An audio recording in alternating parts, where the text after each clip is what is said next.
My name is Victor Nguyen-Long. I live in Washington, D.C. I'm a creative director and brand strategist. The majority of my career has been working at brands like Red Bull and Nike, and most recently took that experience to jump into the 2020 election. Welcome to The Vietnamese. I'm your host, Kenneth Nguyen. Being part of a culture of nearly 100 million Vietnamese people in the world today comes with a lot of pain, proud history, and privilege. Join me as I highlight and explore the Vietnamese experience from all over the world. Thank you, Victor. What does it mean to be Vietnamese to you nowadays? This is a question I ask myself almost on a daily basis. In recent years, I've really thought about my own Asian identity, despite having grown up in a Vietnamese household that really embodied Vietnamese culture. I speak Vietnamese fluently. I've spent a lot of time working within the community. My mother started a nonprofit, and my house was a rotating door of Vietnamese activists and people involved in politics. But for some reason, I really realized that I had sort of two sides to my identity. One which was an American identity, and one that was a Vietnamese identity, and never should the two ever intertwine, if I look back retrospectively. And I don't think it was very clear to me until quite recently, as I've really thought about Asian identity and Asian identity within the context of being American as well. And so, I think now more than ever, because of people like you, Ken, because of many of the people that you interview, because of so many of the visible Vietnamese American people and Asian American people, I've really I've found like a new sense of pride with being Vietnamese, I also think, especially given the past 4 years and the political climate, I think being Vietnamese American right now is a really unique perspective amongst Asian Americans as it pertains to politics, and trying to unravel our parents' journey to this country with the political climate and the way that Vietnamese Americans think about politics in America. And if you had asked me this when I was a teenager or even like 10 years ago, I would have not had a point of view on it at all. My journey into the political world is really has really been informed a lot by my upbringing. Only realizing that in retrospect, and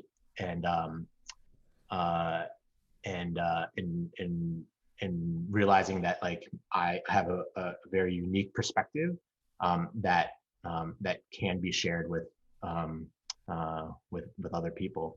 But on one hand, at home, your parents tell you "Mình là người Việt Nam," right? Only to realize that no, we're actually American, right? With Vietnamese roots. And I do think, the one time I've been to Vietnam, and spoke to Vietnamese people, they first of all, they thought I was Korean, and they would ask me, they're like, làm sao mà cái thằng Hàn Quốc này nói tiếng Việt giỏi thế, right? And actually, I had never heard the word Hàn Quốc. I had heard Đại Hàn. Mm-hmm. And so I had to ask my mom what that meant. And then I was like, why do they keep asking me? And they're like, okay. And then I said, well, tôi là người Việt Nam. And they're like, mày đâu có phải là người Việt Nam. You're not Vietnamese. I was like, but what do you mean? My parents have told me my entire life, like, mình là người Việt Nam. And then I realized and then I was like, oh, does that mean I'm a Viet Kieu? I was like, no, because you weren't born in Vietnam. I was born in America. I was born in Washington, D.C. And so I was like, then what am I? And then it took me a little while during my trip there was to realize, I was like, oh, I'm a người Mỹ mà có thể gốc Việt Nam, right? And so understanding that and that sort of dynamic was really enlightening to me. And if I think back to sort of my journey to understanding my Vietnamese American identity, that was a seminal moment in there. And today, especially in the context of anti-Asian violence, I really realized and think back to like different moments where I'm like, yeah, you know what? As American as I think I am, um, to a lot of people, I'm still an Asian person and other, right? And so on a daily basis, I'm constantly asking myself this because I have in some ways been ashamed of my Vietnamese heritage, even though I embraced it in a wholehearted way Yeah. at home, right? But did not bring that into my American identity whatsoever. As I sit here and ask and listen with the guests, I've really seen that an overwhelming majority of Vietnamese Americans have to grapple with this question of identity. It obviously feel the same for European Vietnamese. I think when I've talked to Australian Vietnamese and Vietnamese Americans, we go through the same sort of struggles. And obviously in Vietnam, there is not, it's almost, people are like, why are you asking me this question? What does it mean to be Vietnamese? And that's a privilege for if you're Vietnamese in Vietnam, you don't have to grapple with this question. It's just an absurd question, but there's a lot to unpack. I mean, Bao Nguyen and I have, from the early days, he listens to a lot of different podcasts, and he said, maybe a good idea is to ask what it means to be Vietnamese to all the guests, because after all, it's the Vietnamese. And listening to you explain your little brief journey into the identity side of it, I always have to go back to the roots of where you grew up, because not all Vietnamese Americans think about this deeply. Some of them don't want to think about it. Some of them don't need to think about it. But sometimes I feel like where you grew up has a lot to do with this question. And so can we talk a little bit about how your parents got to the United States and where they decided to resettle? Yeah. So my parents actually have a very unusual, or I should say unconventional journey to the States. So my father actually came here in 1957. Which, Wow. as most people know, like most Vietnamese immigrants came here post-war, right? And I so mean, my there father, there were what, even people that came in the 60s. I've never heard yeah, of anybody arriving in 1957. yeah.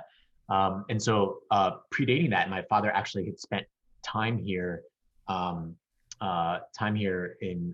at Fort Benning in Georgia for officer training. So he was a part of the South Vietnamese Army, and they come to the United States for officer training. So I had some familiarity with it. And then in 1957, got a scholarship to University of Scranton. So if anybody's an Office fan, they know where Scranton, Pennsylvania is. And came here to study. And oftentimes when I talk to Vietnamese people about immigration, for example, and race in America, I'm always reminding them is like, when my parents came over here, it was just a handful of years after desegregation in America, right? And they were handpicked to get and given scholarships to come here. And so there is a very different experience that Asian American immigrants had versus other ethnicities in America. So in 1957, my father came here to study, became Catholic, Can I ask, and how did he get handpicked in 1957? you know what? And actually, I don't know the exact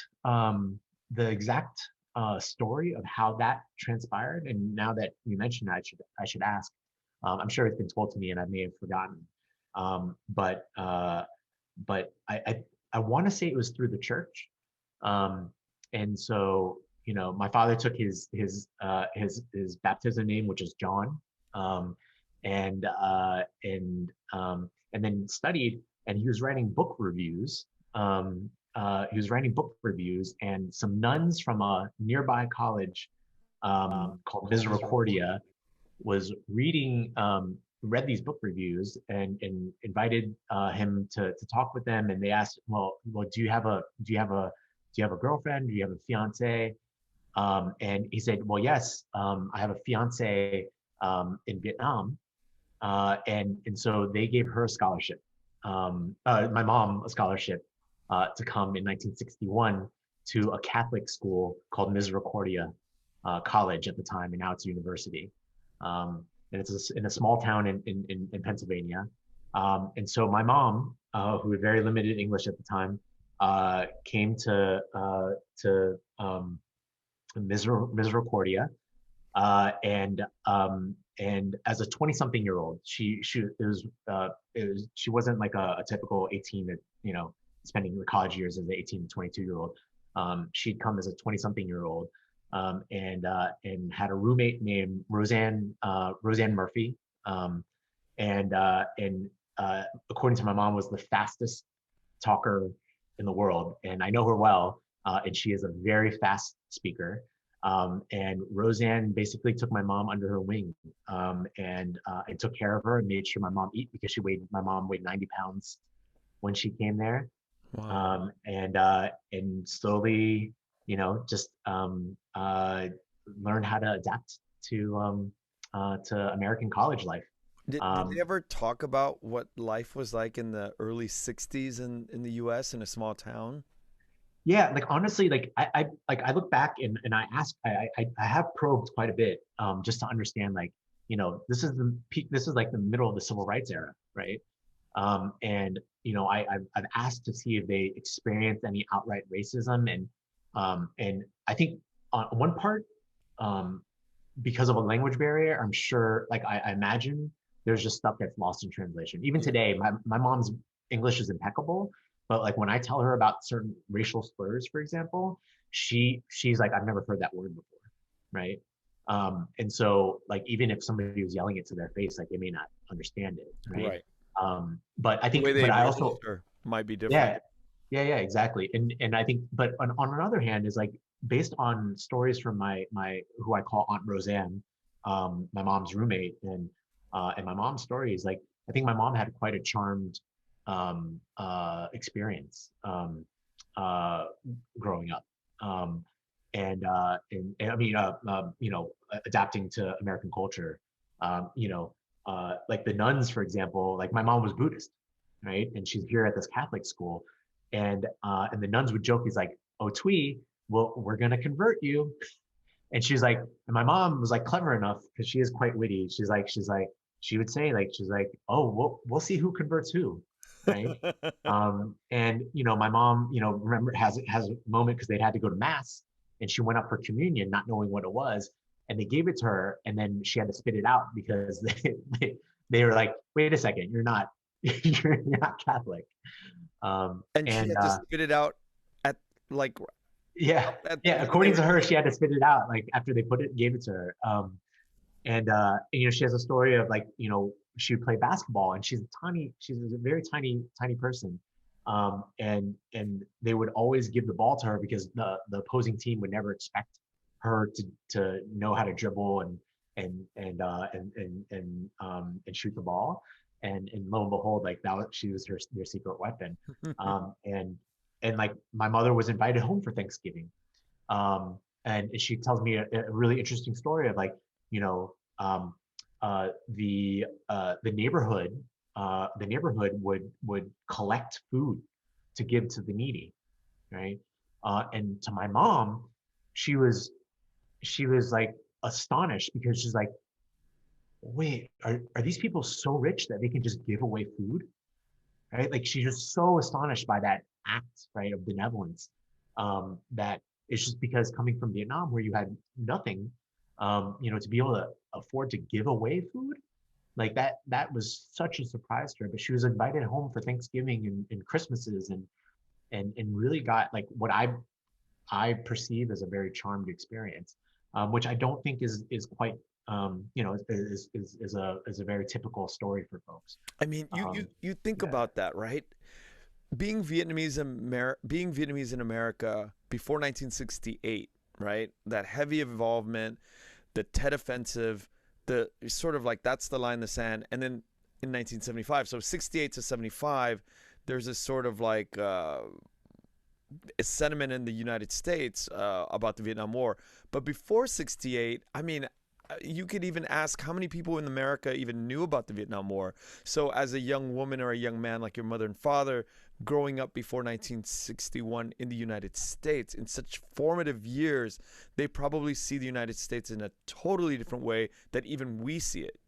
yeah, yeah, and that's what it's like. When I get into politics with my mom in particular, and other people, like, she was blessed with a scholarship Mm. to a college where everybody from the nuns to the students to her roommate, like by by her account, is like treated her exceptionally well. Yeah. And she came here with nothing in her pockets either, and was able to make a life out of it. And my father, unfortunately, like, my father has Alzheimer's. He's 91. He's about to be 91 next month, and has Alzheimer's. And so unfortunately, like, I haven't, he doesn't recall, like, he wouldn't recall what it was like back then. And I haven't necessarily bothered to ask my mom if she knew of any stories.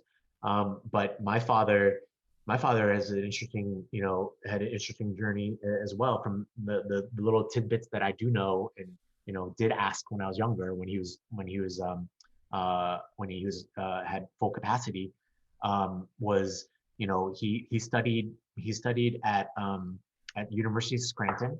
He studied for, I think, a quarter at Michigan State University on a scholarship for his MBA before transferring to Cornell, um, and got his MBA in Cornell in the 60s.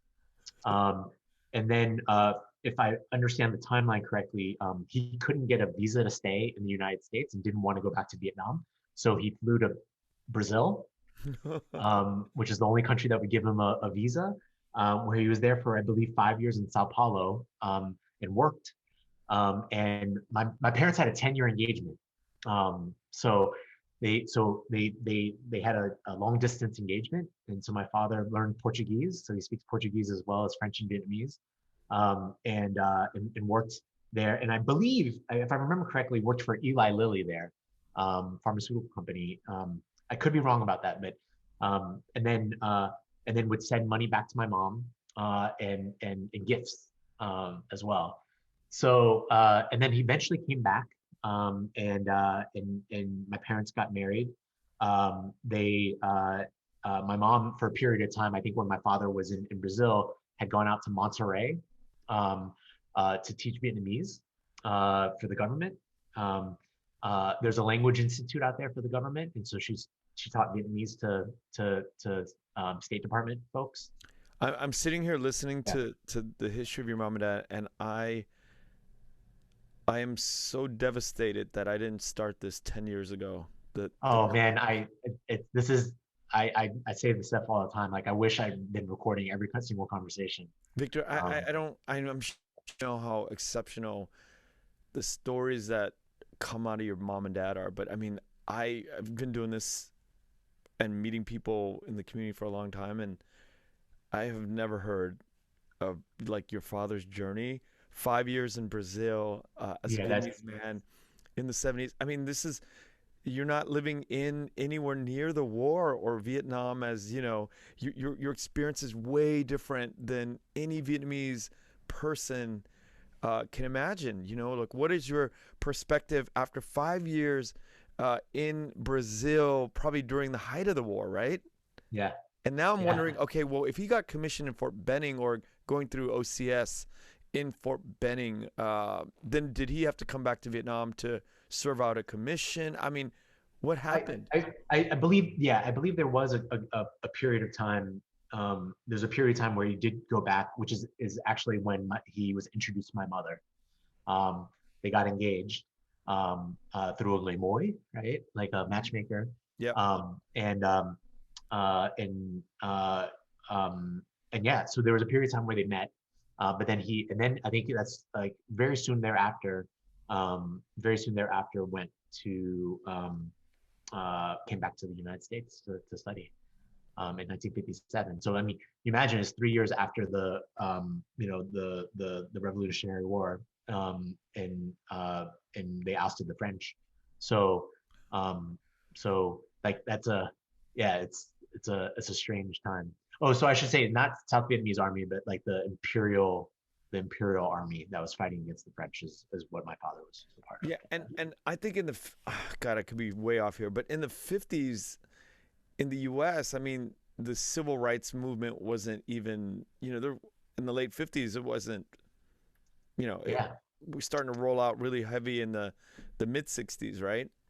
Yeah, and that's why, like, in the 50s was desegregation, right? Yeah.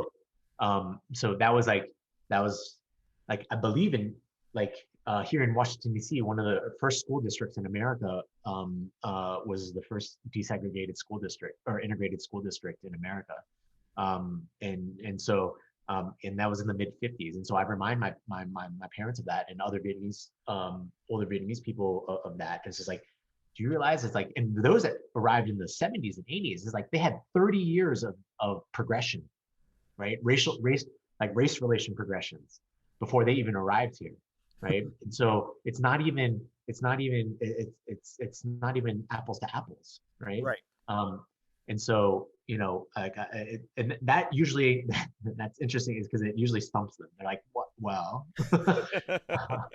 um, but yeah, so like, and I like now that I'm talking about this, I really do want to go back and ask for more specifics in terms of timeline, but that is the general time frame. You got Um, to, Victor. You got to like sit down with your mom and really even put this on a recording to it's yeah, so valuable. yeah, yeah. And so they eventually they got married 10 years after they were engaged. And in they just had their 50 some anniversary, so I got to do the math on that. But in any case, they got married in Washington D.C. and settled originally in Silver Spring, Maryland for a brief time, and then in 1971 moved into the house that my parents still live in right now in Arlington, Virginia, which is for those that don't know, it's quite literally across the river from Washington D.C. Um, and my mother continued teaching Vietnamese for the State Department to diplomats and people working in the foreign service.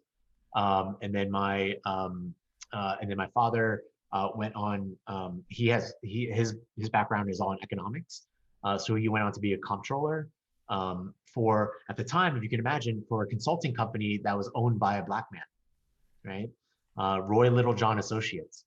So my father, since his basically, his career for more than 20 years was for a black owned business um, in the 70s, right? Which you can imagine is rare. Um, and one of the strange stories like that stick out in my mind was that he's like, oh, Roy had a Jaguar at the time, right? Had it like for a car, and it's like that thing constantly broke down. And so so forever in my head, Jaguars We're break bad down cars. are bad cars, which is actually kind of true. So like, but it's but again, like I think this is a very unique perspective to an Asian man working for a black business owner. I imagine is not a common career or experience. So I want to ask you, growing up for you wasn't typical Vietnamese American, because a lot of us grew up in households that I would even say, even if they were not prejudiced, the way they spoke, the way they used language around the Black American community is derogatory. No matter how you, no matter, I come from a very balanced. My mom and dad were very keen, and they were very observant on how they spoke about black folks, and our neighbors were all black and at the time, and they're still respectful. But when I would look back, it's like a lot of the things that they said were not, you know. So I'm wondering, your father worked for a black-owned business and a black man. Your your life must have been very different growing up in Washington D.C. as a result of your father having that perspective and your mom and dad being here coming so early. Yeah. So like, I don't want to misrepresent my dad's or my parents' lived experience because, like I said, like I did not have the foresight to ask these questions when I was younger and when my father was at full capacity, like at full capacity. And so, but like to be perfectly candid, like I lived in an area. We my parents were in an area in North Arlington, which is predominantly white. Later, when Vietnamese refugees came to the area, because there is quite a large population of Vietnamese-Americans in the DC area, you know, basically is like if you were well off, you ended out in Fairfax, which is a further out suburb, which is also technically the richest county in America, based on income. And so if you were well off and you were Vietnamese, and this is also where like a large Korean population is as well, it's like you ended up in Fairfax, Virginia. If you were not so well off, you would end up in either Falls Church, Virginia, or South Arlington, which is where Eden Center is. For those that know about Eden Center, it's our version of Little Saigon Mm-hmm. there. And so my parents ended up in North Arlington, where I went to, I grew up with almost exclusively white people. I had like, two and a half Asian friends, and graduated with maybe six or so Asian people in high school from high school.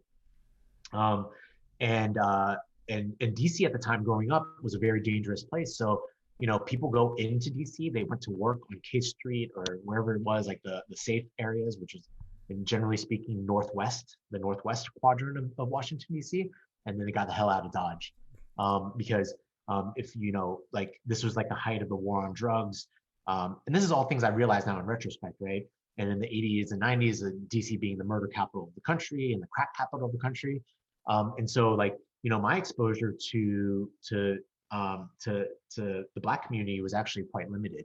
Um, if anything, it was like through middle school and high school was when I found myself befriending more people from the Black community, and many of whom became really really close friends. But like even then, like thinking back, there were several instances where like my parents um, said or made decisions that were that were racist in retrospect. I had a friend. I had a friend who was was Afro Latino, and perhaps the most polite, the most well behaved amongst my friends. And my parents, I remember at one point telling me is like, hey, I don't know if I trust them at my house, right? And that broke my heart. And in my mind, I'm just like, what are you talking about? Amongst my friends, he is by far the best influence on me, right? And the by far the most polite, and by far the most rule abiding one. And yet that was an issue. And they eventually got over it, because they got to know him as a person. And I think that story plays out time and time again of just like people are just afraid of what they don't know. And if I would be honest, apart from my father's boss, like my parents didn't have Black friends, right? In part because of where we had our home, right, in the neighborhood that we lived in. We had plenty of white friends in the neighborhood. We had plenty of Latin friends, a handful of Latin friends that were our immediate neighbors. They were Bolivian. But apart from that, I don't recall, apart from my dad's boss, of any other sort of Black people in our lives. And so like, and we hear this all the time. It's like people are afraid of what they don't know, right? Or what they've been fed, or what what the media tells them. And then it isn't until they actually meet somebody where they're like, oh, but this person's different, right? And so again, like I think these are all things like at with the cultural context of the time was very acceptable, right? Like we knew, like the narrative of tough on crime and the war on drugs is like was very believable. So of course we don't want drugs on the street. Of course we want to be tough on crime. Like why wouldn't you? But now, only now do we realize the immensely disruptive repercussions of that and the negative consequences Or being uh, all of those things being political constructs, right? of course. And you realize, and so like that's all to say is like, yeah, there are definitely instances where my parents and like friends of parents like had let's just say racist, like what we now call racist beliefs, right? Where they were their judgment and their perceptions were really clouded by a certain bias, right? You know, somebody this woman, Dr. Kira Banks, said something. I heard her say something one time that really stuck with me when it comes to bias. Is that bias is like smog, right? Like eventually you have to cough it up anyway, right? You eventually you always cough it up, right? And that's just to say is like even when you have the best intentions, like our thinking and our judgment is clouded by some level of bias based on our lived experiences, and eventually like you cough it up because it's like it comes out, right? And it manifests itself in ways that we may not be very proud of, right? Sometimes small, and unfortunately sometimes large. Yeah. And so it's one of those things where it's like, yeah, you know what? Like if if if you're being told that it's predominantly Black people that are committing crimes, right? Like all and you live next to Washington D.C., where it was the murder capital of the country, and all you hear all day is about crack and not cocaine. Then yeah, you start to understand. You have to start to really understand like why these biases exist in Vietnamese and Asian communities. Yeah. So, And you know damn well, like in the upper echelons of politics, those politicians are doing cocaine. So many of those oh, I guys do mean, so much that's coke. that's that's the running joke, Yeah. right? It's like that's the running joke is like it's like, oh yeah, they're talking about they're like everybody's like talking about crack and how bad it is, but like these like people on the hill are doing coke all day long, right? Like I mean, it's not even it's like it's almost an open secret, right? Yeah. And so and that only just makes it even Of more course. like insidious, Yeah. right?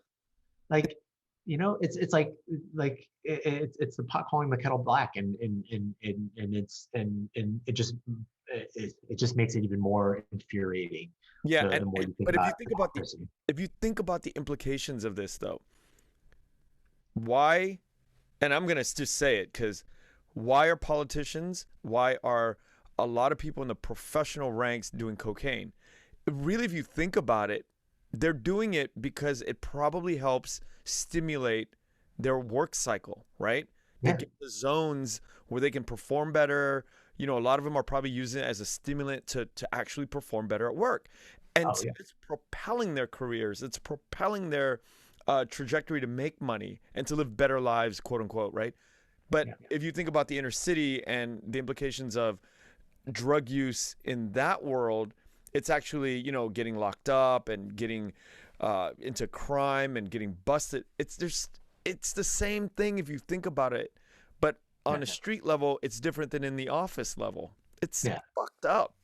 Yeah, no, it's super fucked up. And obviously like I'm not an expert on any of this, but like I really like a lot of it I just blame capitalism, right? And the like on one hand, it's just we're working people so hard that they need something like that Yeah, to get them through the day and get them like I mean we know people in the medical profession that do cocaine, right? totally. Like it's because they had to do 48-hour shifts, right? Rounds. And so like so part of it I blame for capitalism, and then yeah, the negative consequences of that is that it impacts Black and brown communities disproportionately because of perception and Yeah. scapegoating, right? And a complete lack of of the inability for some of these people to look at themselves in the mirror, Yeah. right? It's a classic of I always think about it as like, when you're driving and somebody cuts you off, you're like, that dude, right? Like like what an asshole, right? But then when we're in a rush to go somewhere, we won't hesitate to cut somebody off and justify it as like, it's okay because I'm in a rush and I did it carefully, right? Yeah. So like that's really, I think, really the best analogy for it all. What did you study in college, and what was your direction? What was your path? So this is where like I always give a lot of credit to my parents for being relatively rather atypical Asian parents, right? Like they never really forced me heavily into a career like the quintessential, doctor, engineer, lawyer, right? My mom always said, she's like, you don't become a doctor, because even though all of her friends' kids are doctors, right? And it's like, don't become a doctor. You're not smart enough. Um, yeah, and it's just too much school, right? And then she's like, don't become a lawyer, because I don't want you to have to lie, right? Because that's her perception of lawyers. And then engineering for me, like so my mom and my grandfather and her father and my mother and her mother, my entire mother's side of the family are prolific artists, like poets, writers, like creatives through and through. And I grew up drawing as well, and was very and reasonably good at art, but it was always a hobby. But I was also reasonably good. My dad's a very analytical person, very math driven, science driven. So I was also very good at math and science, or reasonably good, I should say, math and science. And I loved technology at the time. I had a computer in my house since like 1987. Wow. And I grew up with computers, which is also very rare. And so I wanted to get into technology. And at the time, I had like friends of my parents were engineers, and so I was like, oh, this seems like a really practical thing to do.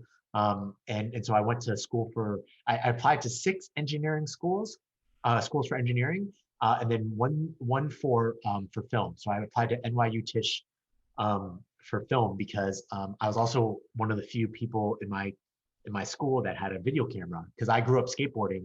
So I asked for a video camera to videotape my friends skateboarding, but then I became like the de facto person that films stuff for people at school and for video projects.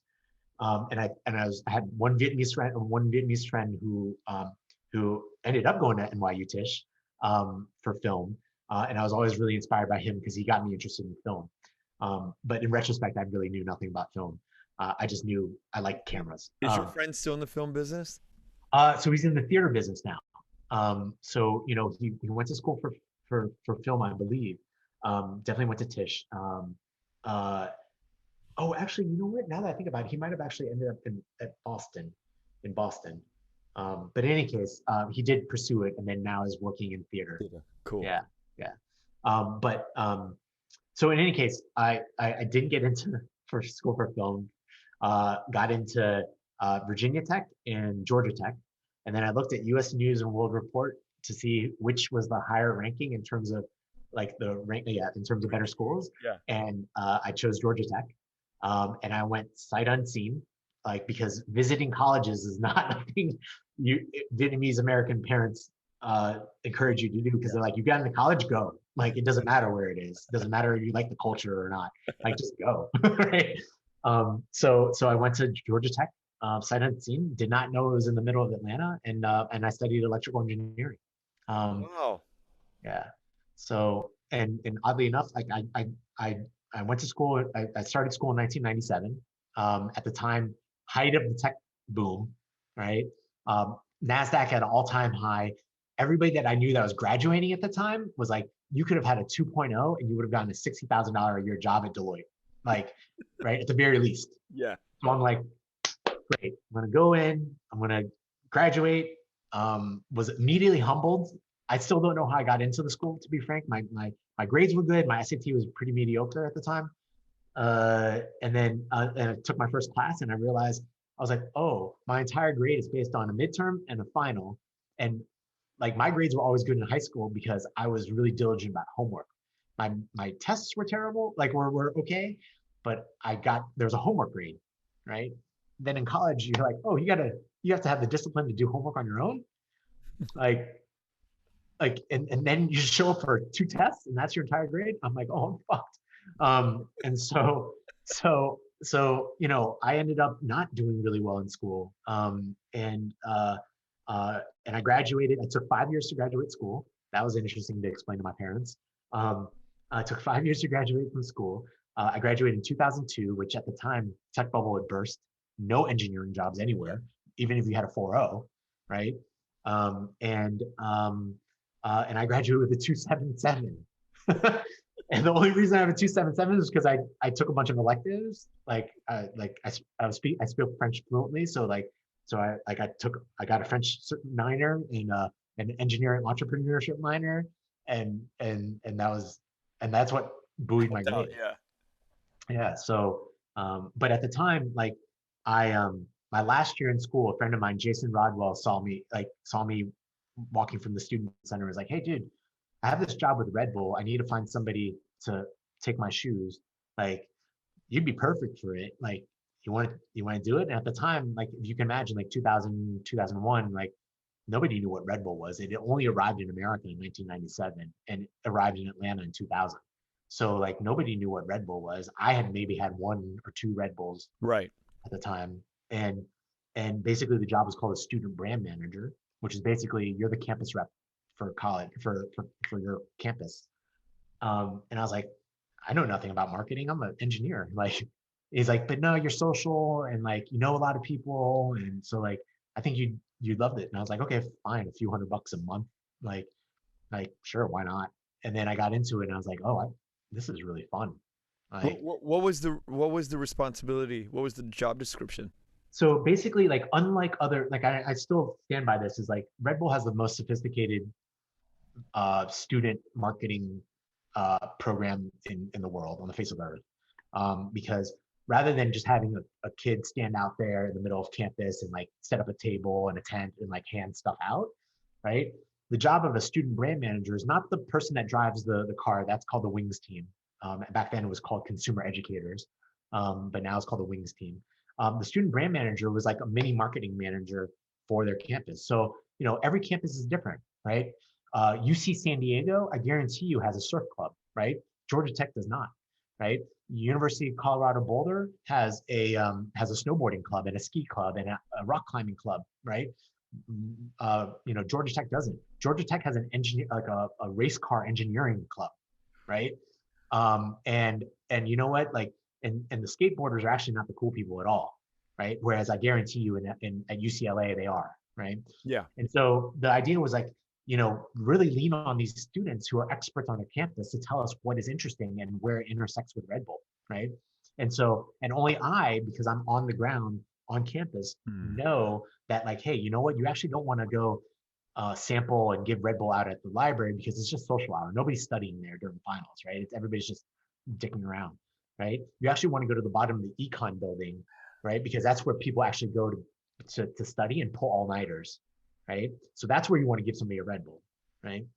And so that was the remit. And so because I did know a lot of people and was friendly with a lot of different groups of people, like it worked out really well because I was like, oh yeah, like the soccer club and student government and all these other things, like, yeah, you need Red Bull for your event? Great. Hey, do you wanna try to do like this event for your club? Cool. We'll help produce it for you. And like, I still thought of it as a hobby and as a side gig. There's no reason for me to believe that I could do anything other than what I was studying, right? And I always say this, one of my greatest regrets is that like nobody told me art could be a career, right? Yeah. So nobody told me that somebody's job is to design this phone, Yeah. right? Like design was just not a thing that registered and it didn't translate. Like if I could draw, I could design the logo on a can, right? Or a logo on a poster or do something like the work back here, right? Like it just didn't translate to me. So it never felt like a practical thing. Like in my mind, it's like, oh, you pursue art, you're just a starving artist, right? And you know what, Victor? I'm going to cut you off real quick. Yeah, yeah, In yeah, 2021, there's kids out there that still don't think about it. They still don't know this.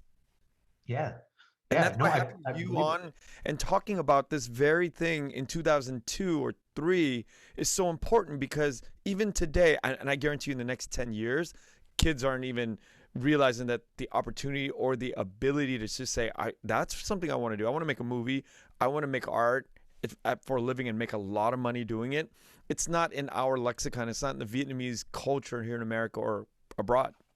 No, totally. And I, like, I was talking to Bing Chen from Gold House and some other folks from Gold House, and just telling them is like, yeah, part of me just wants to like be able to tell these stories. Like I historically, like, and fully admit that, like, I have underestimated the importance of representation, Mm. right?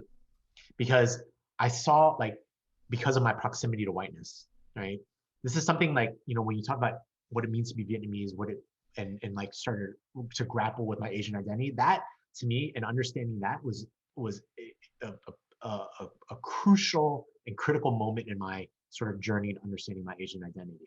Was that I realized that for my entire life, like, the majority of my life, I just wanted to be white, Yeah. right? And that's so embarrassing to say, right? But like, I thought if I, and I always prided myself on being like the one Asian dude amongst all white friends, right? Or just like a multi, like, like multi, like non-Asian people. And I would actually like look down on Vietnamese, like, immigrants and people that work, like, surrounded themselves with exclusively Vietnamese people, right? And I used to speak, like, I used to think terrible things about those groups, and realize that it's just like, no, at the end of the day, like, you know, like, Asian people get a pass in so many ways, but at the end of the day, I'm still an other, right? When it really boils down to it. And so, like, for me, it was just like, oh, be like, I mean, in college, I was I was like the only Asian person, one guy that was there, but like, there's, so let's say one of two Asian people that was in an entirely Jewish fraternity, right? So, like, and that was just like by happenstance. I didn't think about it. I was like, oh, I joined this fraternity. Oh, it turns out it's a Jewish fraternity. I'm like, and they're cool with me, so like I'm good. Like, and so, like, I surrounded myself, like, and this, I was like, so I prided myself in being like, oh, like, I've made it, right? Like, I'm accepted and I've assimilated to white American culture. And then similarly, it's like, oh, if I have a white girlfriend, right? Like, that's the ultimate, right? You Like, and I grew up on the exact identical blueprint. yeah, man. Yeah, no, like, I mean, hearing some of your other stories too, like, There's not yes, even like a deviation, like a half point deviation. It's exactly the same. We studied the same blueprint to form our to shape who we thought we wanted to be. yeah, Exactly to yeah, the T. What you were saying about exclusive. You were the only Vietnamese. You thought you made it. I mean, every step of the journey for me, even in the military, it was like, okay, I'm hanging out with a big white, 6 foot and above. That's like my crew, and I can and hang. I can hang. I'm them. Yeah, I'm just as good. And it's so shameful to think about that. And up until my 30s, I mean, it was like predominantly dating white women. yeah, Why? yeah. Because I needed to prove to the world that I am white. As good as white people, right? Crazy as shit when you think Yeah. about it. And the funny thing was, like, because I speak Vietnamese, because I did stuff with the Vietnamese community when I was at home, right, behind closed doors, so to Yeah. speak, and because of who my mother was and who her involvement was in the Vietnamese community, right? Like, I rationalized to myself, right, that, like, oh, I'm not abandoning my Vietnamese roots, because I would compare myself to the Vietnamese people and the Asian people that were super whitewashed, right? That were that were like basically Becky's, right? That didn't speak Vietnamese, that didn't like Vietnamese food, right? That only dated white dudes, or like white people, right? And like, we're so whitewashed, they were like literally ashamed, like very ashamed, or like, in some ways they were probably more honest than I was being with myself, to be honest, like, in retrospect. But like that's how I rationalized it. I was just like, So oh true yeah, for I do you. all these things here, but Yeah. it's okay. Like I'm gonna be Vietnamese over here. Like I never had friends over for dinner unless it was like my like the handful of friends that ever stayed for dinner were half Asian or just really close, really close friends. It was very, very seldom that I invite somebody over for dinner, right?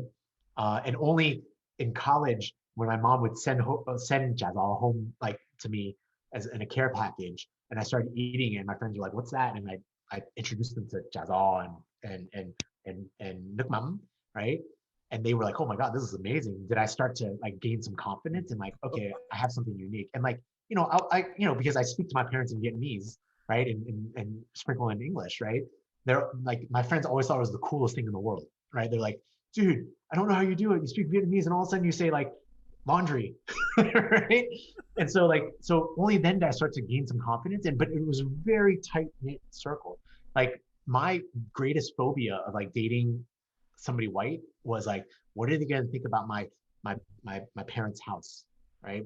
And they don't have like napkin rings and like perfect linens, and we don't serve 3 courses for a meal, right? Like, what are they going to think about the smells, right? And like that was always my phobia, right? And so it's been and so like just thinking about like understanding like the like my relationship with American culture is been it's been very like just really eye opening. Um, and so especially within the context of what's happening right now in the Asian American community, like I feel more empowered, and that's why I wholeheartedly believe that we are on the cusp of a new um, era of Asian American activism, and I'm here for it, you know. Yeah, and I'm glad that you're here for it, and I'm glad that we're here to talk about that. I am now like wondering for the next few minutes, that we have to go. I still want to hear about Nike and Audi and Red Bull. I mean, all of these things. This is what I'm here for. Yeah. But then, with the limited amount of time, I mean, we're really deep into. You know, I always have 25 to 30 questions prepared, and we're really only on my third question. Sorry, man. I'm a little long-winded. No, That's which is definitely great. not Which is great. brevity is not my strong suit. No. This is why I do it because um, the unexpected stories that you tell, and I am more than happy to deviate from the line of question. I have boring fucking questions. They're just like, I mean, hey, like this helps me this is almost like therapy for me. I mean, to be perfectly candid, this is definitely the most candid I've been about sort of my journey too. So I mean, I'm really grateful for you to provide the opportunity and the platform to do so, and do it very vulnerably for your audience as well. and I But appreciate. I know you're a very curious person, so like I'm here to answer your questions. Thank you. Um, Yeah, thank you for being very open about it because I know a lot of the things that we talk about with the shame, with the white identity, those things are they're very embarrassing when you sit and you think about you as a third person. You don't think yourself as yourself, and you go, dude, that is some fucked up things if you think about it. yeah. But here's the thing is like I've become like a big believer in redemption, right? And allowing people to evolve, right? Like especially when you think about like sort of like progressive politics right now, it's like in cancel culture, right? Yeah. It's like, yeah, for sure. Some people need to be absolutely canceled, like they just don't deserve their platforms and whatever the case may be, like that's for certain. But most of the time, right, it's just like, there's a writer named Anand Girhadas, who has a saying that says like, is there room amongst the woke for the still waking, right? Wow, this is the first time I've heard. I love that. And I heard this once, and I was just like, this is exactly how I feel because the person that I was a handful of years ago, before I started getting involved in progressive activism and social justice, is a very different person. I held certain beliefs, loosely held beliefs, that I look back at now and it's like, oh, that's wrong, right? But had people not understood my intention, if people had not taken those moments when I said something wrong or maybe incorrectly or misspoke, or was vulnerable enough to say something that I believed and maybe was wrong, so to speak. If people had just shouted at me, right, and condemned me, like I would have just shut up and never spoken up again, right? And that's not how you learn, right? But you know, credit to all the people that that were around me at the time and took the moment to teach me, Yeah. right? And be patient with me, allow me to redeem myself and allow me to evolve, right? Like I was able to change my perceptions of things, right? And so when I have conversations with people that have slightly more conservative, more conservative opinions than me or beliefs, right? It's like I take those opportunities as hard as it is, as difficult as it is, you know, um, uh, taking those opportunities to make that a teaching moment, right? And informing them. They may not get it that time, but sometime down the road, it'll click for them. And so similarly with, grappling with my own Asian identity, like, and what it is to be Vietnamese and Vietnamese-American, like, yeah, I held some really fucked up beliefs, and things that I'm kind of deeply ashamed about. But unless I talk about it in the open, and let other people know that they're not the only ones thinking these things, and that there's another side to this, right? And that there's a way to evolve your thinking about it. You really have to really meet people where they are. Yeah. And oftentimes that's really difficult. Um, Here's here's where I'm at. I think the gauge, and it's funny because I think here's where I'm at with the gauge of like my evolution and sort of where I'm at is like if I look out into the frontier or I look out and see what I like, but let's just take women for example, right? Being so quote unquote attracted to white women when I was growing up. And I look back and I'm like, no, that was like a construct of shame and embarrassment coming from my inner workings of my mind. Today, I look at the landscape of women and being attracted to, I'm married to a Taiwanese woman, but looking out, there shouldn't be this sort of, I mean, you have to ask yourself, like, it's kind of like, why are you attracted to a certain type of woman? And for me now, it's like, you got to remove all that. It's almost like a cleansing exercise to remove all of the superficial side of things and look really on the inner workings of somebody's mind and who they are. But then I'm wondering, like, is that even evolved enough yet? Because I think the most evolved thing is to kind of just not even have to worry about thinking about that, right? You get to a point where, it's not even a response anymore. Yeah. No, I mean, for me, at the end of the day, it always starts with why, right? It's Yeah. like we just need to be in the business of constantly asking ourselves and being very inquisitive about ourselves, like in self-reflecting and asking, why do I think this, right? And really kind of deconstructing. It's not easy, right? Like I think right now is just like, there's a great awakening on so many fronts for so many people, and the people that have been in it for the longest are like, wait, welcome to the party, right? And they're the ones that are like, I don't have time to teach you, right? But the reality of it is that's the majority of people right now, Yeah. right? And so like we've been like the greatest thing, like when I think about like things like Me Too, for example, right? It's just like, yeah, you know what? Like I guarantee you there have been more, like men have had more conversations about sexual harassment, sexual assault, um, gender bias and all these things, right? Um, Even if they disagree with it, I guarantee you there's been more conversations had about this than the entirety of history in the past just a handful of years, right? Because even if you disagree about it, you're talking about Talking about it. right? Yeah. Like I have like, and so like it's one of those things where like we have to, again, people need to meet, uh we need to meet each other where we're at, right? So and then be vulnerable enough to show like, hey, I actually didn't know this, but now I do. And so now I'm going to impart this information on you and let you make your own decision, right? And inform you. And then of course there's some people that are on for very far extreme of both ends, right? People that are like, lifelong activists that have been in this and they're tired, right? And they're just like, I'm going to keep on marching. We need those people because that's what they're our leaders, Right. right? And then there's people on the opposite end of the spectrum that, will never engage in a good faith conversation about it. So it's not even worth it. And so, but constantly we need to be asking ourselves, right? Um, like we need to constantly be asking ourselves, like, why, why, why we think the things that we do, right?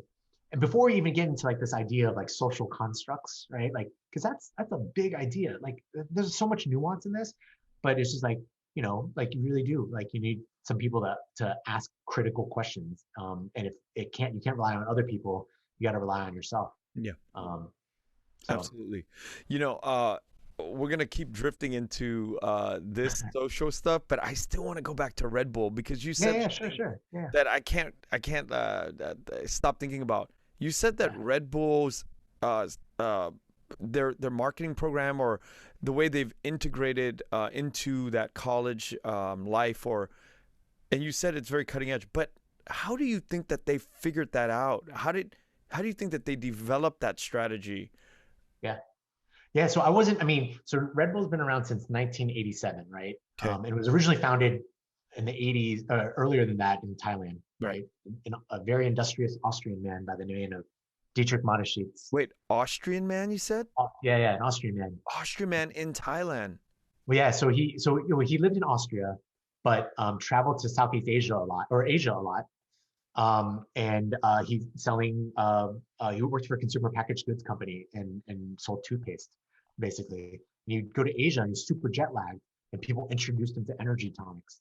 And he discovered Red Bull, which in Thailand, and I'm sure I'm mispronouncing it, is Krating Dang, right?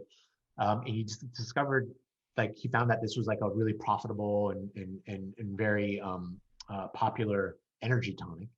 And so he spent his life savings, which was about $500,000, and bought the rights to Red Bull for the Western world.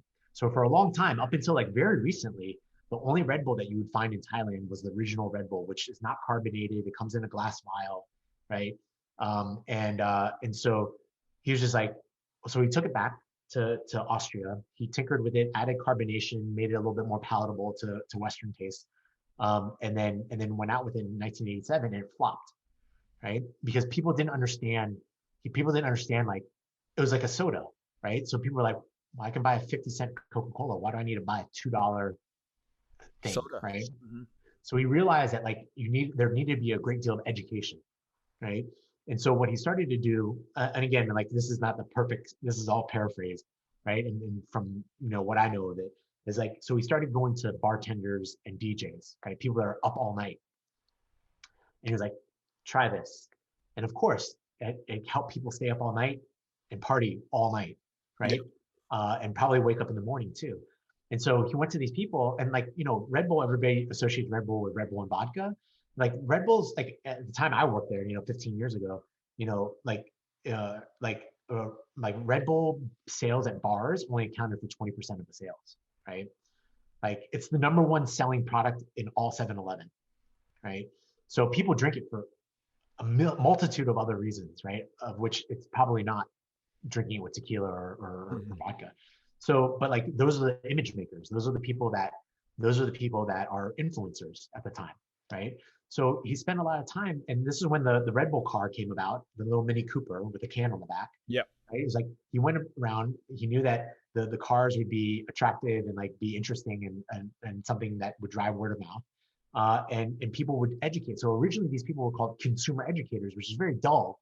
But it would be like, hey, I used to tell people, and it's a lot looser and faster now, but like it used to be like you wouldn't get a can of Red Bull unless you had a conversation with somebody that qualified you to drink a Red Bull. So like if they caught you at 7 in the morning, coming off the escalator at the metro, at the subway, right? And you have a cup of coffee in your hand, right? Drinking a Red Bull is not going to it's not going to help you, right? It's like taking an aspirin without a headache, right? So they would qualify people and be like, they catch you and you look like you were having a tough morning or like a really late night, you're about to have a really late night. They'd be like, hey, try a Red Bull. And of course, people would be like, what is this stuff? It's crazy. Like, it's just a bunch of caffeine. Like, what's glucuronolactone? What's taurine? What's all these things? And they were super well versed in this. So they would just educate people on it, right? And this is where I started learning is like, at some people, you're never going to convert. The people that loves their, venti Starbucks, you're likely never going to convert them. Right.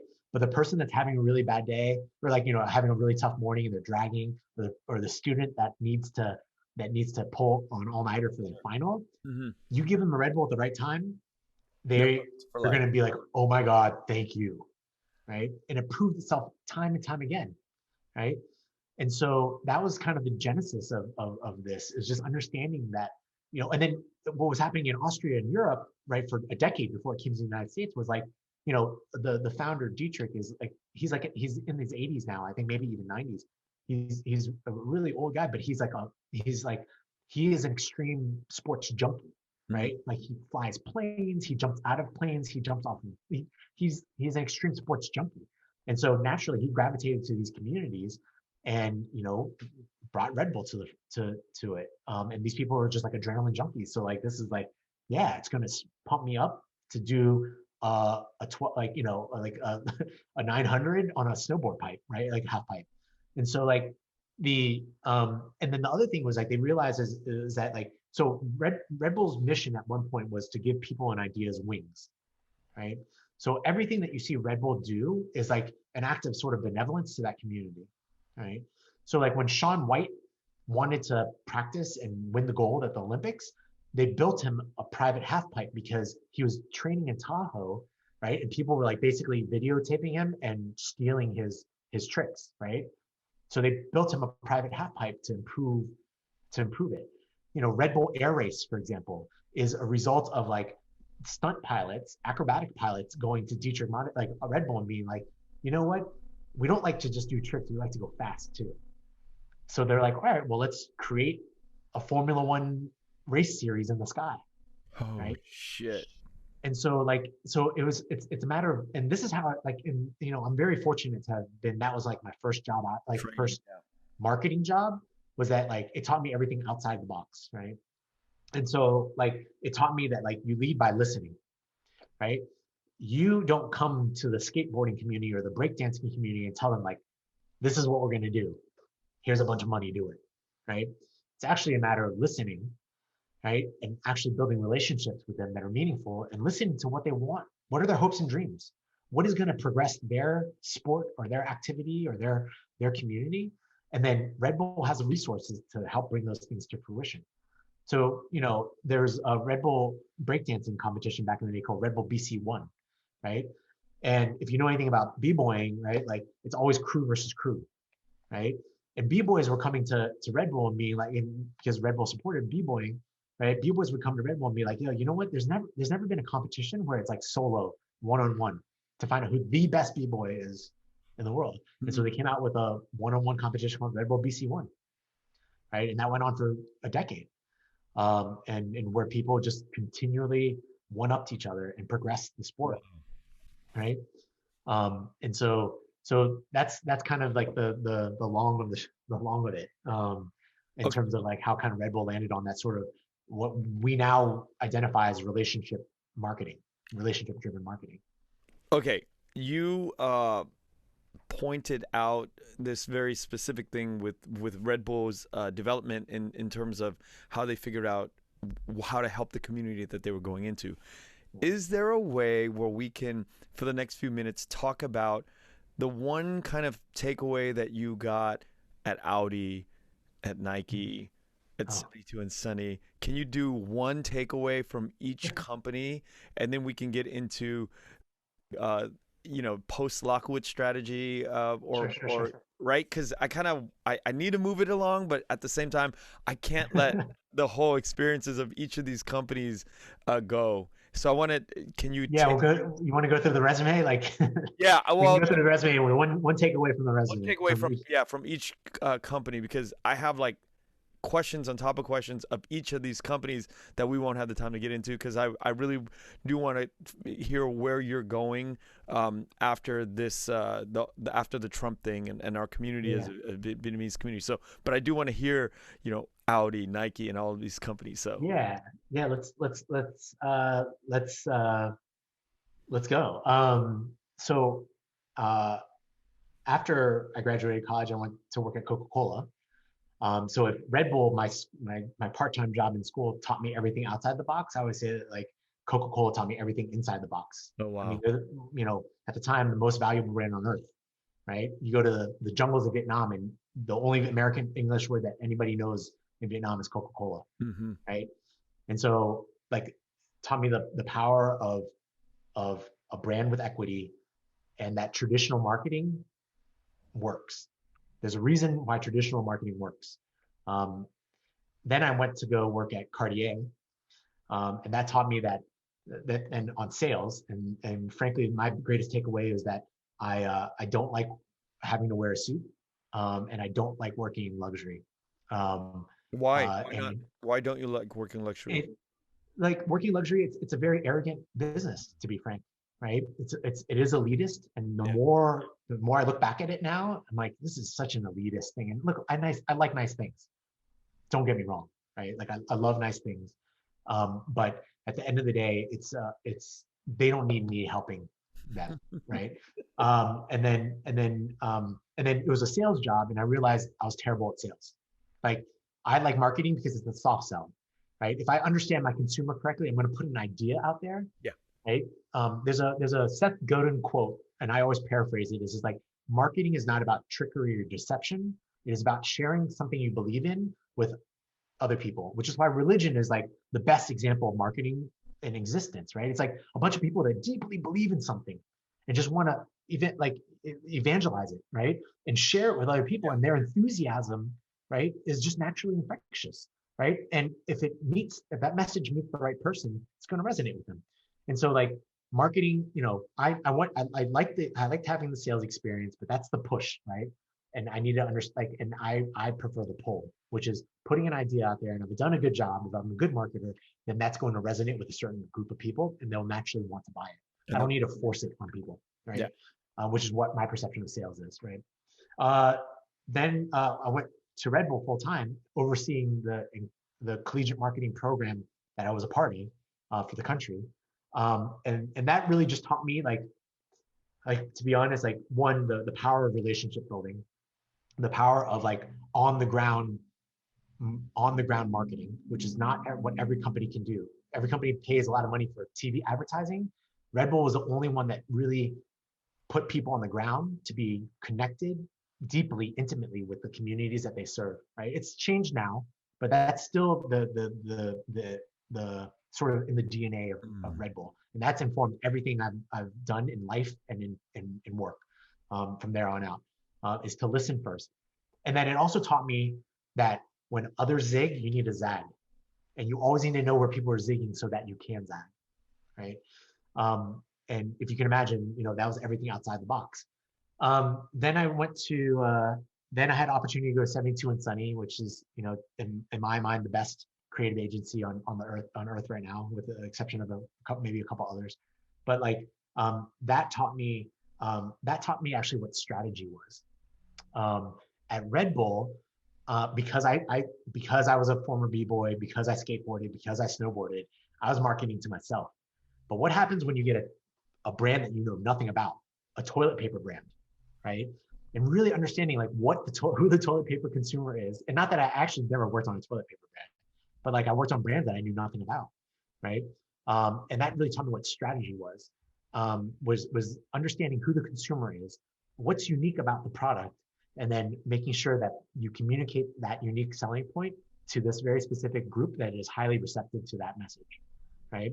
And really doing things that drive business. Like Red Bull, to be frank, at the time when I worked there, ROI was not necessarily the primary concern. They had a tremendous amount of money. They were privately held. They still are, and so they did whatever was cool.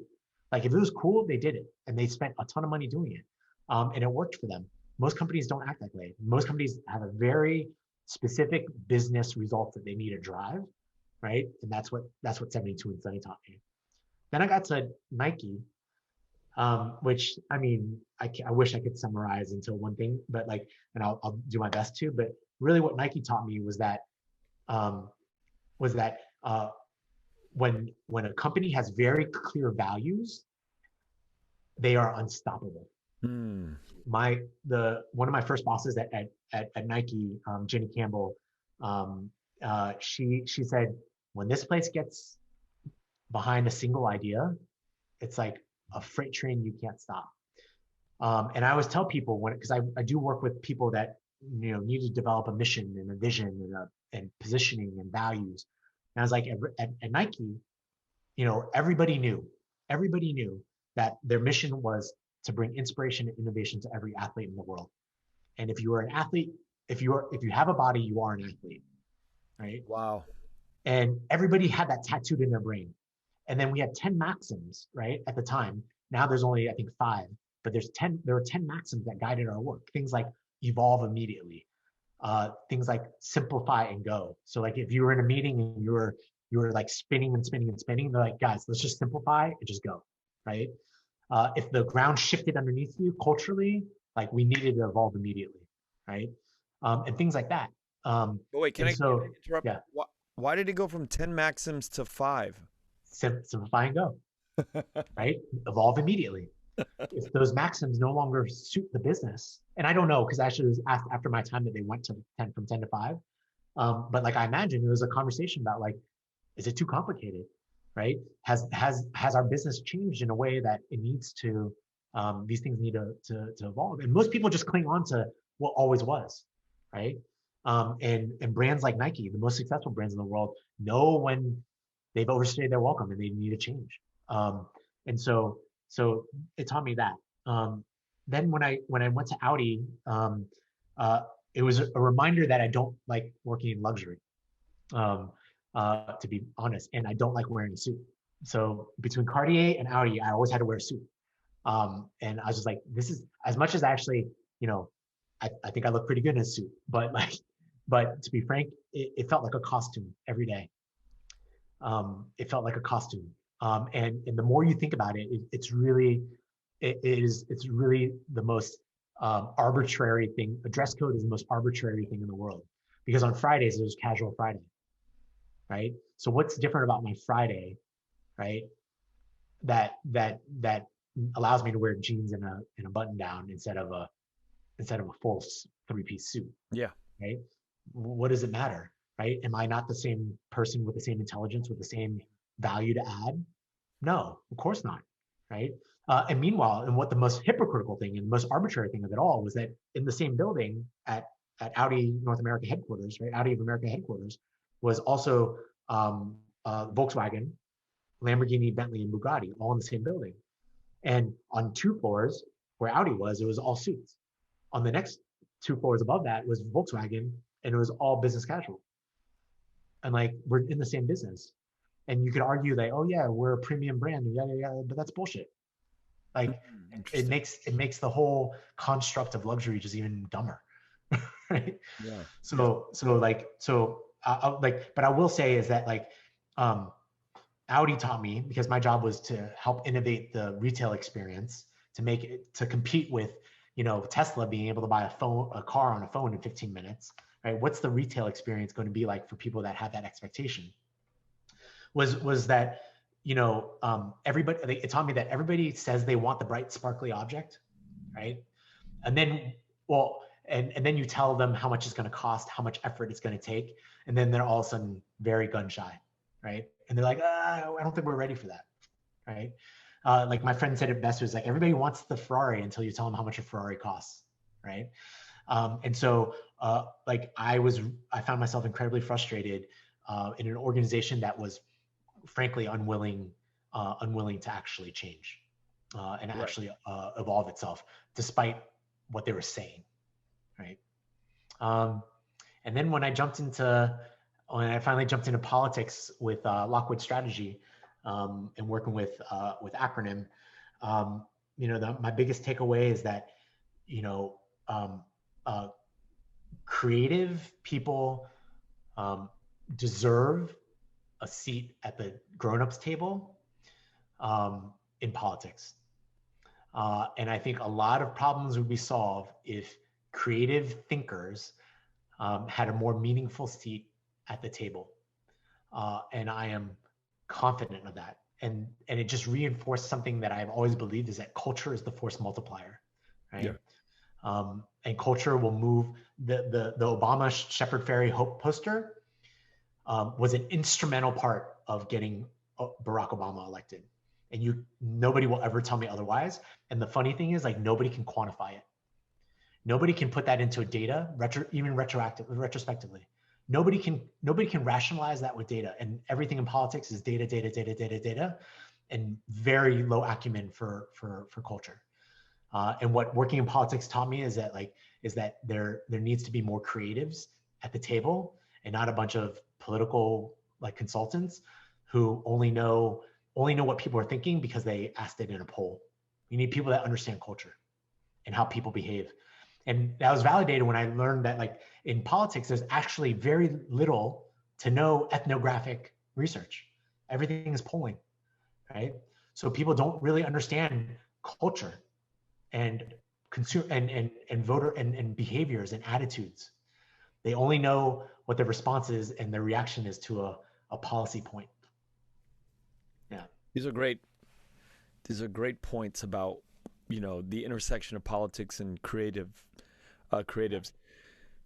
We are at a very, I think sometimes it's a very cool place in politics now, with the polarization of political parties and the way we see things. But the polarity exists, and you see this sort of space in the gap. But at the same time now, I'm seeing a proliferation of long form podcasting, people really kind of breaking down conversation in terms of like, well, you can believe in a multitude of things. You don't have to believe in these polarized.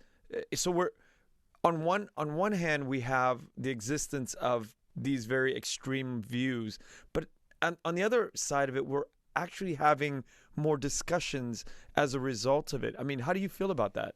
That's my take.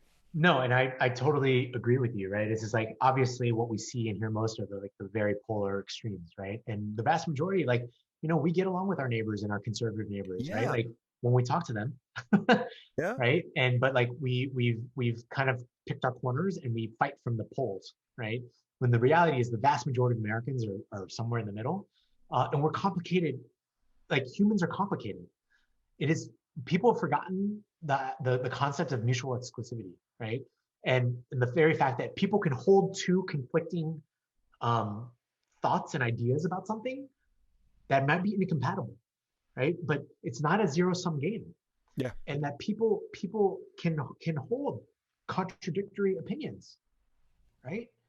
And so, and to that point, nobody can pass the purity test. Progressives, especially, put each other through purity tests that nobody can pass. Nobody, right? You love like you support gay rights. Have you ever eaten a Chick-fil-A? oh well, like, you need to be canceled, right? Like it's nobody will ever pass the purity test, right? And so, and again, I understand having ideals, right? Ideals are incredibly important, but you cannot hold people to these purity tests and cancel them for the slightest misstep, right? And again, there are people that absolutely deserve to be canceled and never heard of from ever again, right? But the vast majority of people, many of whom have more conservative opinions, right? Like, do not deserve to be exiled, right? And deserve room to evolve and redeem themselves, right? And at some point you have to like wash your hands clean of it and be like, okay, well, like, it's not worth it, right? Because I don't believe that you're engaging in a good faith conversation, right? But the vast majority of people are willing to have a good faith conversation if you allow them to. And if you attack them, then they're just like, retreat, right? And so, like, what I say is, like, there's only 14 states. There's 14 states that require no civic, no civics class to graduate high school, right, or equivalent. And a reminder that American history, government, and social studies are technically not civics. Civics is a different subject altogether. It is the duty of being a citizen, right? And I didn't grow up with a civics class. I had government, I had history, and I had social studies, but never a civics class. And so, what's happened is that because we have a reasonably well-functioning democracy, right, we've become apathetic. We aren't concerned, maybe not until recently, like we weren't concerned every day about corruption in the government, right? About a totalitarian dictatorship coming and ruling our country, right? And so we were like, hey, you know what? Government's in the background. We don't need to be paying attention to those things. And of course, over the past 5 years, we've had this great awakening where now people are more politically engaged than ever, right? And perhaps in the history of the country. Yeah. But we've become so unsophisticated about our understanding for government and how it works. And why I appreciate somebody like an AOC or Katie Porter, whether you like them or not, what they do every time they get on camera or open their mouths is that they are demystifying government for people. They are explaining government in terms that people understand, in metaphors and analogies that normal people can understand, not people that studied poli-sci in college. Right. Right? Like they're using normal words that people can understand so that people understand how to hold their government accountable, because ultimately that's what we have is a republic that we have to hold accountable. That's what democracy is. But we've grown so unsophisticated with our understanding for government. I'm talking about the average person, right? And so unsophisticated about how we talk about it that all we do is argue. And we're just using a hammer, right? Instead of a chisel. Yeah. And so that's when you get into these really blowout matches with your family, because we just don't have the vocabulary. Like my vocabulary when it comes to social justice and advocacy and politics has expanded infinitely. And then imagine if we want to segue into like the Vietnamese-American perspective of it, is like, we have to translate this stuff to our parents, right? We have to translate what Black Lives Matter is and Medicare for all and what and what a gerrymandering is and these things. If you really break it down, the difference and the divide really is in definitions, right? It's really in the stories and the gaps that are not being filled. So you have Pivot, you have Vid Fact Check, you have all of these. And thank God for them. Yeah, because the interpreter. Because I can't keep up with the email chains that my mom and their friends or her friends are on. Yeah, right? Like I can't compete. Like it's a fire hose of misinformation. It's just misinformation or the lack of just any real information, and that's kind of what we're dealing with. But now the real question that I always ask guests like yourself is, we're in an echo chamber, right? It's us, it's progressives, it's liberals, it's conservatives and people on the right just talking to themselves now. Or is it changing? Is this evolving? Are we becoming more of a spread out, more even society as we're shifting away from the last 4 or 5 years? Or is it becoming more polarized? I think it's going to get worse before it gets better, frankly.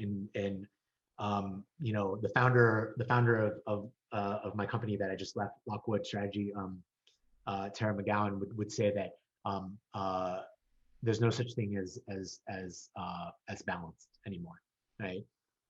And so, like, she would believe that you have to fight fire with fire, right? So you have to create a robust ecosystem on the left to compete with the robust ecosystem on the right, right? Because there's so many nefarious actors, and it's just so sophisticated that and aided and abetted by these social media platforms, right? That allow rampant misinformation to spread like wildfire. And so you need to fight fire with fire. I tend to actually believe the same thing. But what I do believe is like these sort of hand-to-hand combat conversations that you have in your spaces are the most valuable thing you can do. And it's going to get worse before it gets better. But I'm confident that if you base your conversations and arguments in fact, and you allow for growth and and evolution and redemption, that eventually people will come around when like Republicans continue to kill people, right? Frankly. And so like I said before, it's like I don't think it's worth engaging with the people that are on the far right, right, that have no interest in having a good faith conversation. I'm interested in the person that is curious, right? That just doesn't quite literally just doesn't know, and just providing them with information. And it's like parenting. And I don't have a child, but I imagine parenting is a lot of like telling your kid the same thing over and over and over again, right? And eventually they realize that you're right. And like I say, like in retrospect, I'm like, the older you get, the more right your parents become, right? And so I think about that a lot. And it seems like such a silly analogy, but like if anything, if Red Bull taught me anything, was that like, I've met so many people that were like, I don't want any of that crap when I try to give them a Red Bull, even when I was trying to help them. They're like, oh no, man, never. I'll never try that. Only a few years later to be like, dude, I had a Red Bull on my road trip and dude, it saved me. Right. And so like, it's like, you know what? In a way, like fuck the haters, right? Like have the conversations, take advantage of your privilege. I think as Asian Americans, particularly, right? And bilingual Vietnamese Americans, especially, like you have the opportunity to translate these things. Like I had to ask my mom for a glossary. She was good enough to write a glossary for me. Yeah. Right? Of like terms and words. And of course, there's things that are floating around online, and God bless all the people and volunteers that did that. But like, we have the opportunity to translate these really complicated ideas for our relatives and our family and our parents, right? And then like for us, like we should take advantage of our proximity to whiteness and have these conversations with the white people in our lives and of any ethnicity, frankly, right? Where there is misunderstanding. And I say is like I've had more conversations about race and politics with Uber drivers, right, than I've ever had in the entirety of my life. Yeah. Right? We get deep, and DC might be an interesting bubble because like every Uber driver is listening to NPR, right? Every cab driver is listening to NPR constantly. But these are the conversations, and sometimes they don't go well, and sometimes they get awkward, and sometimes we don't have the answers. But it's okay to say like, I don't know the answer to that. Let me go find out. And it's chipping away. Like, it's like, we've made progress, right? But if 2016 taught us anything, and the rise of Trump taught us anything, is that like, hey, maybe we hadn't made as much progress as we thought. And so now we have a baseline.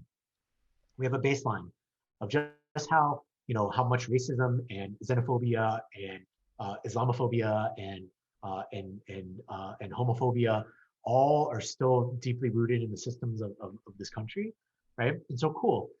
And you can't fix what you can't see. And so for a long time, I think we were like the vast majority were flying blind and blissfully ignorant. And now that you've seen it, really hard to ignore it.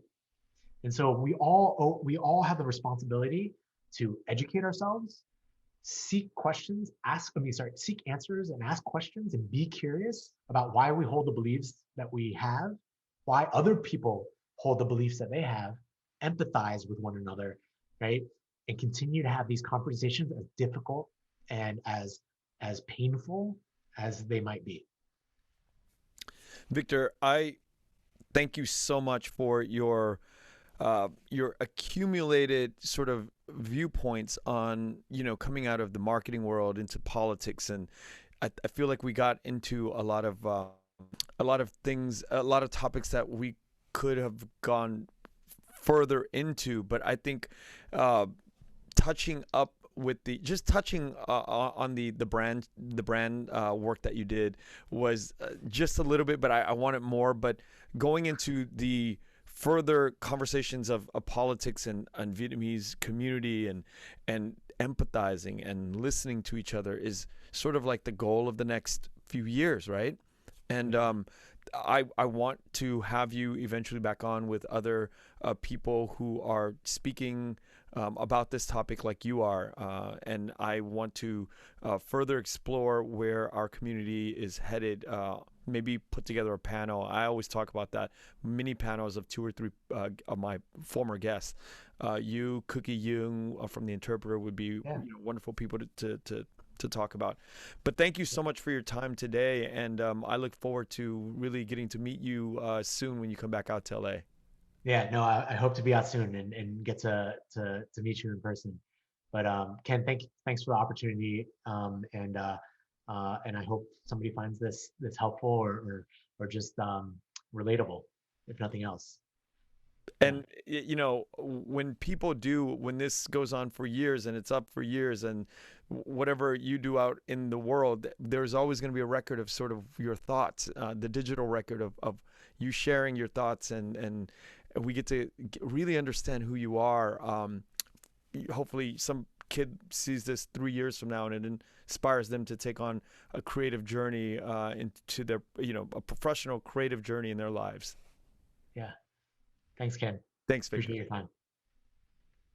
Thank you for listening to The Vietnamese with Kenneth Nguyen. The Vietnamese is produced by Brittany Tran and Javier Proenza. Special thanks to Jane Nguyen, Catherine Nguyen, Tina Pham, Sydney Jamie, and Crystal Trin. Please find us on Instagram, Facebook, and TikTok at The Vietnamese Podcast. You can also find us on YouTube, where you can subscribe, like, and comment. Please rate and give us a review wherever you find our podcasts. Thanks again for listening.